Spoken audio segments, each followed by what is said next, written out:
예, 저 시간이 많이 가서 가급적 제 주어진 시간 안에 마치도록 노력을 하겠습니다.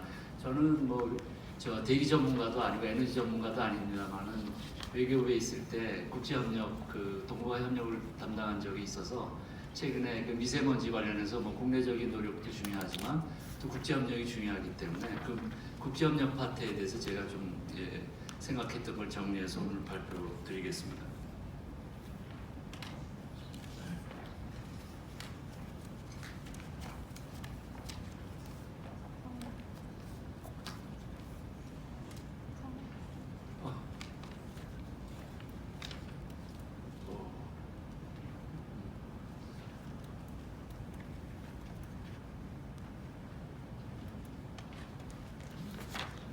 오늘 제가 말씀드릴 걸 목차는 이 다섯 가지입니다만은 크게 이제 중국의 최근에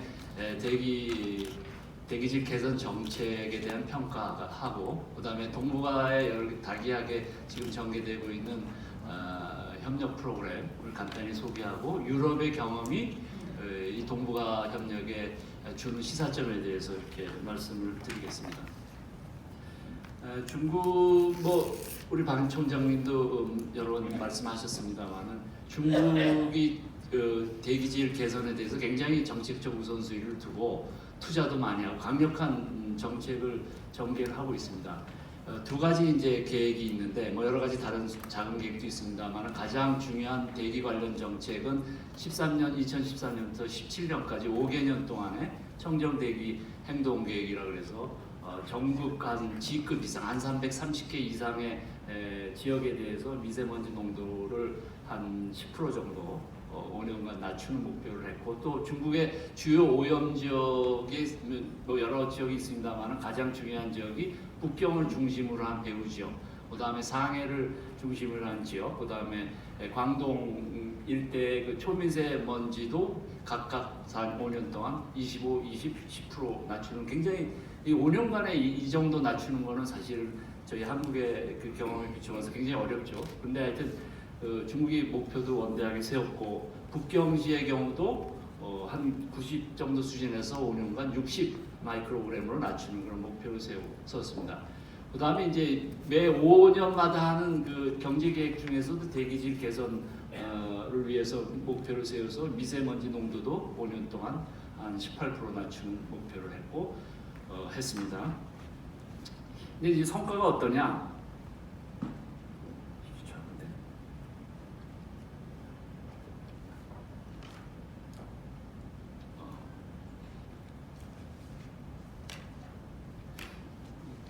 평가를 중국 정부가 사실은 다른 어느 나라도 하지 못할 정도로 짧은 기간에 커다란 성과를 거둔 것은 사실입니다. 그래서 오존을 제외한 대부분의 대기 오염 물질에 대해서는 굉장히 커다란 감축 효과를 가져왔고요. 특히 PM2.5 우리가 제일 관심이 많은 초미세먼지에 대해서는 한 25% 정도의 도시에 한 30% 감축을 갖고 왔고 특히 베이징 우리 수도는 어느 나라 관심 사항인데 베이징의 경우에도 35% 5년 동안 감축이 됐고 베이징을 주변의 그 천진 하북성 허베이라고 하는데 거기도 한 40% 감축을 했습니다. 그럼에도 불구하고 이 감축 한 25% 지역만이 대기질 기준을 달성했고 나머지는 아직도 충분히 그 성과를 거뒀다 볼 수는 없습니다. 그래서 그 성과의 결과가 미세먼지 PM10의 경우에는 85 마이크로그램, 초미세먼지는 50 마이크로그램이니까 우리나라하고 비교했을 때 한 2배 정도가 되는 거니까 그 감축 속도는 눈부시지만 아직은 갈 길이 멀다 이렇게 보는 게 무리는 아닌 것 같습니다. 그리고 이제 저 지도에 있는 게 이제 북경을 둘러싼 천진시하고 허베이성 우리 하북성이라 그러는데 저희가 사실은 중국의 가장 큰 공업지대인데 저희가 면적으로는 중국의 2.2%밖에 안 되지만 저 철강 생산은 25%라 세계 철강 생산의 중심이 베이징 주변 지역입니다. 그래서 사실은 그게 그 바레를 넘어서 우리하고 마주보는 지역이기 때문에 수도권 지역이기도 하고 그래서 저희가 관심을 갖고 봐야 될 지역인데 거기에 초미세먼지 농도가 제일 높은 지역 중에 하나입니다. 이거는 이거 죄송한데 이게 제가 너무 민감. 이거는 이제 OECD 1919년 최근 자료를 제가 보고 거기에서 중국의 한 30개 성 중에서 가장 그 초미세먼지 연간 농도가 한 50 마이크로그램 넘는 지역을 제가 한번 뽑아봤는데 여러분들 보시다시피 대부분 저 그 북경 주변에 허베이성이 제일 높죠. 80 마이크로그램이 넘고 대개 라우닝서부터 이렇게 저 서해를 둘러싸는 모습으로 저 우리하고 좀 가까운 지역의 초미세먼지가 많은 걸로 저 통계가 나왔습니다. 그리고 다른 제가 뭐 이거 전문가가 아니기 때문에 이거에 대해서 길게 설명드릴 그럼 이거 넘어가고요. 그 다음에 베이징의 초미세먼지는 아까 말씀드린 것처럼 5년 동안에 한 90 수준에서 60 마이크로그램 이하로 그러니까 목표를 달성을 했고요. 그 다음 PM10의 경우에는 또 과거 한 15년 동안, 10여 년 동안 한 반 정도로 줄였기 때문에 저희 나라하고 비교해 보면 아직 수치는 높지만 감축 속도는 굉장히 빠르다. 저 속도가 얼마까지 계속 지속될 수 있을지는 저희가 이제 계속 지켜봐야 되겠습니다. 한국의 대기 오염 중 국외 요인 평가 이건 제 전문이 아니기 때문에 제가 이걸 자세히 설명하기보다는 이게 다 다르다는 걸 제가 한번 보여드리기 위해서 몇 개를 뽑았습니다.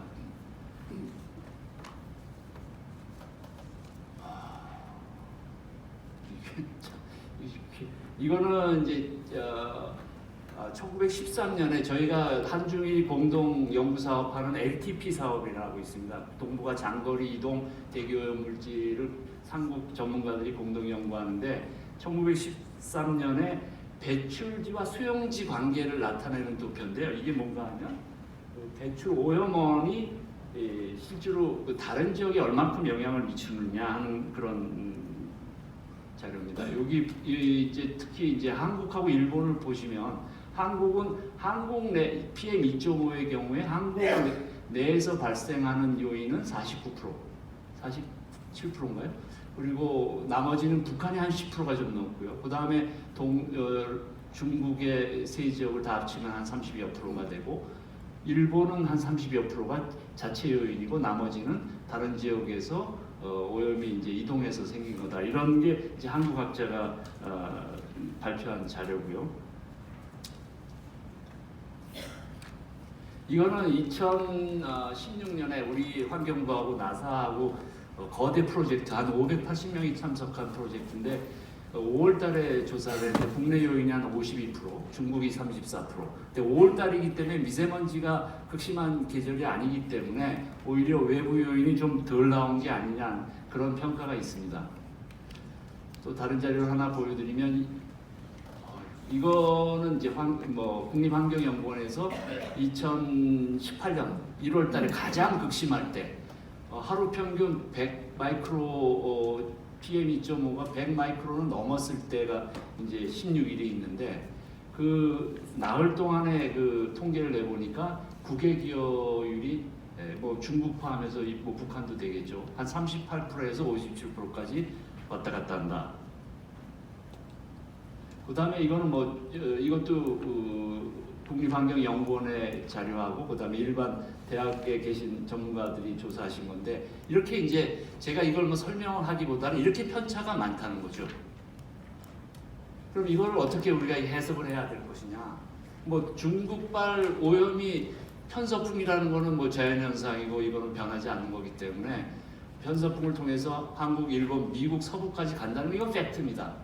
그런데 이제 이게 대기 오염 물질로 이동 특성이 다 다르고 또 기상 요인이 굉장히 다양하기 때문에 어떤 오염의 인과관계, 그다음에 영향 분석, 예측이 상당히 어렵죠.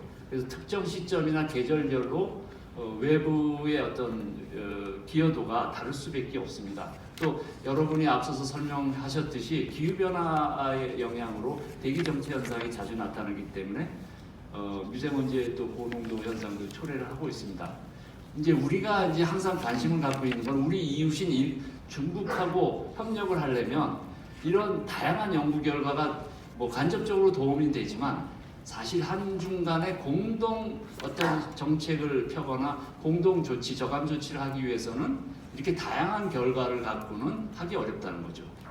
연구자하고 시나리오별로 그 자료가 틀리고 오염도가 틀리고 그렇기 때문에 이러한 상황 갖고는 우리가 중국에 요구할 수도 없고 중국이 쉽게 응하지도 않는다. 예를 보시다시피 금년 3월에도 양국 그 정부 당국자 간에 공방이 있었습니다만 중국 외교부 대변인이 이렇게 얘기했죠.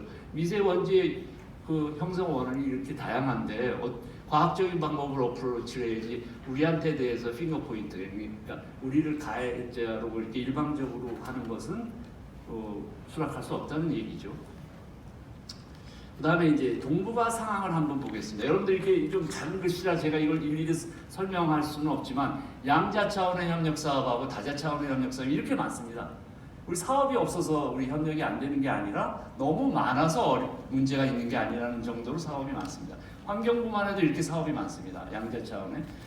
그리고 다 대화도 있고 무슨 기술 협력 사업도 있고 정책 협의도 있고 정책 대화도 있고 정책 협력, 공동 연구 다양한 사업이 있습니다. 제가 오늘 관심 있게 설명드릴 부분은 양자 차원이 아니라 다자 차원의 협력 사업을 말씀을 드릴 텐데 다자 차원의 협력 사업도 이렇게 여러 개 있는데 가장 중요한 협력 사업 세 가지만 뽑아서 말씀을 드리면 동북아 환경협력계 니어스펙이라는 게 이제 외교부에서 주관했고 일본 환경청에서 주관한 이넷이라고 있고요. 그다음에 우리 한중일 삼국 전문가들이 장거리 이동 대기 오염 물질에 대해서 연구하고 있는 LTP 사업이 있습니다. 세 가지만 제가 뽑아서 얘기를 하자면 제일 니어스펙을 제가 먼저 소개를 드릴 이유는 이게 제일 먼저 시작된 겁니다. 1993년 외교부 주도로 6개국, 북한까지 포함한 6개국이 참여하는 유일한 정부 간 환경협력체다. 이거는 대기 오염뿐이 아니라 5개 분야의 협력을 하기 때문에 사실 대기 오염에 전적으로 포커스를 맞추지 못한 약점이 또 있습니다. 그럼에도 불구하고 이게 정부 간 협의체라는 그런 또 특성이 있고 또 유네스카 동북아 사무소에서 국제기구가 사무국 역할하는 그런 장점이 있고 최근에 이 대기 오염 사업을 더 잘하기 위해서 동북아 청정대기 파트너십이라는 특별 사업을 출범을 시켰습니다. 그래서 이 사업에는 유럽에 지금 성과를 거두고 있는 장거리 대기 오염 협약 사무국에서 계속 지원을 해주고 있고요. 근데 이제 이것도 평가를 구태하자면 이게 파트너십이라는 겁니다. 파트너십은 그냥 협력하자는 거고 공동으로 정책을 바꾸거나 공동의 저감 조치를 하는 단계까지는 아직 설계가 되어 있지 않다는 거죠. 그리고 이게 이제 외교부가 하다 보니까 여기 얼마만큼 우리 정부가 투자할 것이냐. 한국이 여태까지는 연간 10만 불을 냈고요. 중국이 5만 불을 내고 일본은 내질 않습니다. 일본 대표는 이 재정 문제에 토의할 때 동북아에 다른 여러 가지 협력체가 있는데 중복되지 말아야 된다. 이런 얘기를 하고 자기들은 재정 기여는 안 하고 있습니다. 이게 이제 한국 사업이라는 뜻이겠죠. 그다음에 두 번째로 이제 중요한 사업을 다자 협력 사업을 말씀드리자면 우리하고 니어스펙하고 같이 시작한 이넷이라고 있는데 이거는 산성비를 측정하는 네트워크인데 이거는 동북아뿐이 아니라 동아시아까지 걸쳐서 13나라에 대한 그 모니터링 계획입니다. 사업입니다. 근데 이 사업은 아주 장점이 있고 약점이 있습니다. 장점은 이 모니터링 하는 사업은 이 세 가지 협력체 중에서 가장 발전되어 있습니다. 50개의 모니터링 사이트에서 관측된 자료를 받아서 공통된 방법론에 따라서 품질 평가를 해서 그걸 데이터베이스를 해서 나눠줍니다. 근데 이제 이 사업의 한계는 그 자료를 나눠주는 거에서 끝나는 것이죠. 그러니까 공동 어떤 정책을 바꾸거나 공동 행동으로 가는 분야에 대한 그 구조가 아직은 제대로 마련이 되어 있지 않고 그 동북아 국가 입장에서는 산성비는 지금 우리 최대 관심사가 아니라는 거죠. 그리고 이제 이게 이제 일본 사업으로 인식이 되고 있기 때문에 중국이나 한국이 별 관심이 없어요. 여태까지 20차의 정부 간 회의가 열렸었는데 한국하고 중국이 한 번도 주최한 적이 없습니다. 그럼 관심이 없다는 얘기 아니겠습니까? 그래서 재정도 거의 일본이 다 내다시피 하고 다른 나라는 뭐 아시아 국가들 뭐 몇천 불 1년에 내는 정도라 뭐 1년에 하는 회의 정도 개최하는 정도지 사업을 할 만한 재정적 뒷받침은 전혀 안 돼 있다. 그렇게 이제 너무 그다음에 이제 죄송합니다. 이게 제가 좀 너무 민감해하고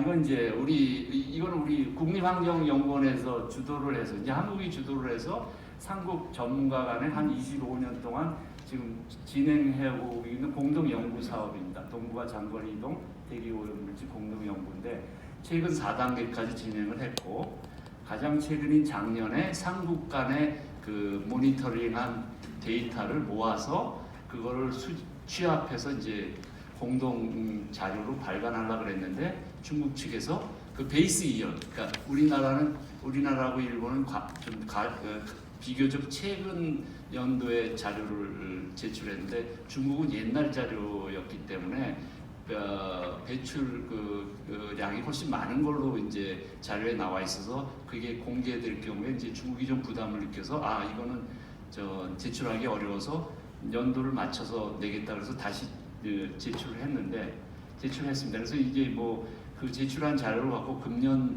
중에 전문가들이 평가해서 어떤 형식으로 낼지는 이제 두고 봐야 될 것 같습니다. 근데 이 사업은 처음부터 이게 공개가 되어 있지 않아요.